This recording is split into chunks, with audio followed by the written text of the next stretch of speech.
خلال دقائق ما الآن سوف نكون معكم في بث مباشر على هذه القناة لنقل احتفالات افتتاح كأس العالم بقطر 2022، إضافة إلى متابعتنا أفضل اللقطات وملخص المباريات على هذه القناة خلال فعاليات كأس العالم. لذا فضل منكم لا تنسوا الاشتراك في القناة وتفعيل زر الجرس. طبعا سوف اترك لكم في اسفل هذا الفيديو جميع القنوات المجانية الناقلة لمباريات كأس العالم، وسوف اترك لكم التردد لها ايضا في اسفل هذا الفيديو لمن اراد الاطلاع عليها.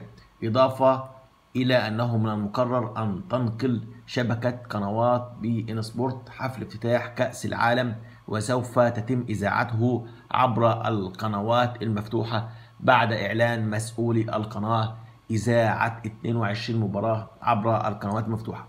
وسوف تنقل ايضا قنوات الكأس اكسترا 2 والرياضية المغربية وبي ان سبورتس ماكس 1 و2 حفل الافتتاح. طبعا فعاليات الحفل التي سوف نتابعها معكم سوف يشارك فيها الكوري جون كوخ، وهو عضو فريق البوب بي تي اس، وكما يشارك في الحفل بلاك ايد بيز وروبي ويليامز ومريم فارس التي ستحل محل الكولومبية شاكيرا بعدما اعتذرت عن الحفل لأسباب شخصية. وتقرر أيضا مشاركة النجمة التونسية لطيفة في حفل الافتتاح بأغنية تحمل اسم مربوحة نشرتها عبر حسابها الرسمي خلال الساعات المقبلة، فيما نفت المطربة الإنجليزية دوا ليبيا ما نشر حول مشاركتها في حفل الافتتاح. أترك لكم الآن أحبابي القنوات الناقلة والتردد،